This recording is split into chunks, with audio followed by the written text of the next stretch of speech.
ವೀಕ್ಷಕರೇ ನಮಸ್ಕಾರ. ನೀವು ನೋಡ್ತಿದ್ದೀರಾ ಗ್ಲೋರಿ ಟಿವಿ. ನಾನು ಆರತಿ ಬೆಳವಿಯ. ವೀಕ್ಷಕರೇ, ಭಾರತೀಯ ಸಿನಿಮಾ ರಂಗದಲ್ಲಿ ನಟ ನಟಿಯರು ತಮ್ಮ ವೈವಾಹಿಕ ಜೀವನದಿಂದ ಡಿವೋರ್ಸ್ ತೆಗೆದುಕೊಳ್ಳುವುದು ಸರ್ವೇ ಸಾಮಾನ್ಯ ಎನ್ನುವಂತೆ ಆಗಿದೆ. ಇತ್ತೀಚೆಗೆ ತಮಿಳು ಚಿತ್ರರಂಗದಲ್ಲಿ ಸಾಲು ಸಾಲು ಡಿವೋರ್ಸ್ ಪ್ರಕರಣಗಳು ವರದಿಯಾಗಿವೆ. ಸ್ಯಾಂಡಲ್ವುಡ್ನಲ್ಲಿ ಇತ್ತೀಚಿನ ದಿನಗಳಲ್ಲಿ ಡಿವೋರ್ಸ್ ಪ್ರಕರಣ ವರದಿಯಾಗಿರುವುದು ಕಡಿಮೆ. ನಟ ಮತ್ತು ನಟಿಯರು ತಮ್ಮ ವೈಯಕ್ತಿಕ ಜೀವನದಲ್ಲಿ ಬರುವ ಸವಾಲುಗಳನ್ನು ಪರಿಹರಿಸಿಕೊಳ್ಳುತ್ತಿರುವುದು ಇದೆ. ಆದರೆ ಇದೀಗ ಕನ್ನಡ ಚಿತ್ರರಂಗದ ಖ್ಯಾತ ನಟಿ ಹಾಗೂ ಬಿಗ್ ಬಾಸ್ ಮಾಜಿ ಸ್ಪರ್ಧಿ ಶುಭಾ ಪೂಂಜಾ ಅವರ ವೈವಾಹಿಕ ಜೀವನದಲ್ಲಿ ಬಿರುಕು ಮೂಡಿದೆ. ಮದುವೆಯಾದ 4 ವರ್ಷಗಳಲ್ಲೇ ವೈವಾಹಿಕ ಸಂಬಂಧ ಮುರಿದು ಬೀಳ್ತಾ ಇದೆ. ಶುಭಾ ಪೂಂಜಾ ಅವರು ಕನ್ನಡದ ಸಿನಿಮಾಗಳಲ್ಲಿ ಬೋಲ್ಡ್ ಪಾತ್ರಗಳಲ್ಲಿ ಕಾಣಿಸಿಕೊಂಡವರು. ನಟಿಯಾಗುವುದಕ್ಕೂ ಮೊದಲು ಅವರು ಮಾಡೆಲ್ ಆಗಿ ಮಿಂಚಿದ್ರು. ಕನ್ನಡ ಸಿನಿಮಾ ರಂಗದಲ್ಲಿ ಅವರಿಗೆ ಹೆಸರು ತಂದುಕೊಟ್ಟ ಸಿನಿಮಾ ಮೊಗ್ಗಿನ ಮನಸ್ಸು. ಈ ಸಿನಿಮಾದ ನಂತರ ಹೆಚ್ಚು ಖ್ಯಾತಿ ಗಳಿಸಲು ಪ್ರಾರಂಭ ಮಾಡಿದ್ರು. ಇದೀಗ ಶುಭಾ ಪೂಂಜಾ ಅವರು ಡಿವೋರ್ಸ್ಗೆ ಮುಂದಾಗಿದ್ದಾರೆ. ಶುಭಾ ಪೂಂಜಾ ಮತ್ತು ಅವರ ಪತಿ ಸುಮಂತ್ ಬಿಲ್ಲವ್ ಪರಸ್ಪರ ಒಪ್ಪಿಗೆಯ ಮೇರೆಗೆ ಡಿವೋರ್ಸ್ ಕೋರಿ ಫ್ಯಾಮಿಲಿ ಕೋರ್ಟ್ ಮೆಟ್ಟಿಲನ್ನ ಏರಿದ್ದಾರೆ. ಈ ಇಬ್ಬರು ಜೋಡಿ ಇತ್ತೀಚೆಗಷ್ಟೇ ವೈವಾಹಿಕ ಜೀವನಕ್ಕೆ ಕಾಲಿಟ್ಟಿತು. ಇದೀಗ ಅವರ ಬಾಳಲ್ಲಿ ಯಾವ ಬಿರುಗಾಳಿ ಬೀಸಿದೆ ಎಂದು ಅಭಿಮಾನಿಗಳು ಪ್ರಶ್ನೆ ಮಾಡ್ತಾ ಇದ್ದಾರೆ.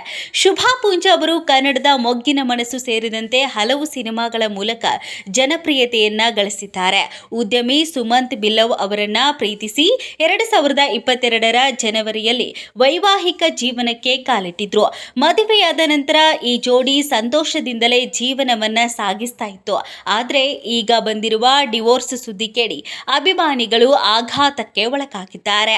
ಶುಭಾ ಪೂಂಜಾ ಮತ್ತು ಸುಮಂತ್ ಬಿಲ್ಲವ್ ಒಮ್ಮತದಿಂದಲೇ ಡಿವೋರ್ಸ್ಗೆ ಮುಂದಾಗಿದ್ದಾರೆ. ಪರಸ್ಪರ ಒಪ್ಪಿಗೆಯ ಮೇರೆಗೆ ಡಿವೋರ್ಸ್ ಕೊಡುವಂತೆ ಕೋರಿ ಈ ದಂಪತಿ ನ್ಯಾಯಾಲಯಕ್ಕೆ ಜಂಟಿ ಅರ್ಜಿ ಸಲ್ಲಿಕೆ ಮಾಡಿದ್ದಾರೆ. ಸದ್ಯ ಡಿವೋರ್ಸ್ ಅರ್ಜಿ ಸಲ್ಲಿಕೆಯಾಗಿದೆ. ಮುಂದಿನ ವಿಚಾರಣೆಯ ವೇಳೆ ಶುಭಾ ಪೂಂಜಾ ಮತ್ತು ಸುಮಂತ್ ಇಬ್ಬರು ಕೋರ್ಟ್ಗೆ ಹಾಜರಾಗುವ ಸಾಧ್ಯತೆ ಇದೆ ಎಂದು ಹೇಳಲಾಗ್ತಾ ಇದೆ. ಇನ್ನು ಡಿವೋರ್ಸ್ ಸುದ್ದಿ ವರದಿಯಾಗುತ್ತಿರುವ ಸಂದರ್ಭದಲ್ಲಿಯೇ ಸೋಷಿಯಲ್ ಮೀಡಿಯಾದಲ್ಲಿ ಶುಭಾ ಪೂಂಜಾ ಅವರು ಸುಮಂತ್ ಬಿಲ್ಲವ್ ಅವರೊಂದಿಗಿನ ಎಲ್ಲ ಫೋಟೋಗಳನ್ನು ಡಿಲೀಟ್ ಮಾಡಿದ್ದಾರೆ. ಈಗಾಗಲೇ ಶುಭಾ ಅವರು ಸೋಷಿಯಲ್ ಮೀಡಿಯಾದಿಂದ ಪತಿ ಜೊತೆಗಿನ ಫೋಟೋ ಡಿಲೀಟ್ ಮಾಡಿರುವುದು ಸಹ ಚರ್ಚೆಗೆ ಕಾರಣವಾಗಿದೆ. ಸಿನಿಮಾಗಳಿಂದ ಮಾತ್ರವಲ್ಲದೆ ಕನ್ನಡದ ಪ್ರಸಿದ್ಧ reality show Bigg Boss season 8ರಲ್ಲಿ ಸ್ಪರ್ಧಿಯಾಗಿಯೂ ಶುಭಾ ಪೂಂಜಾ ಮಿಂಚಿದ್ರು. ಅವರ ಮುಗ್ಧ ಮತ್ತು ಚುರುಕಿನ ನಡವಳಿಕೆಯಿಂದ ಜನರ ಮನಸ್ಸನ್ನ ಗೆದ್ದಿದ್ರು. ಸದಾ ನಗುಮುಖದಿಂದಲೇ ಇರ್ತಾ ಇದ್ರು. ಆದ್ರೆ ದಿಢೀರ್ ಆಗಿ ಈ ಸುದ್ದಿಯು ಶುಭಾ ಪೂಂಜಾ ಅಭಿಮಾನಿಗಳಲ್ಲಿ ಆಘಾತವನ್ನ ಉಂಟು ಮಾಡಿದೆ. ಮತ್ತಷ್ಟು ಸುದ್ದಿಗಳಿಗಾಗಿ ನೋಡ್ತಾ ಇರಿ ಗ್ಲೋರಿ ಟಿವಿ.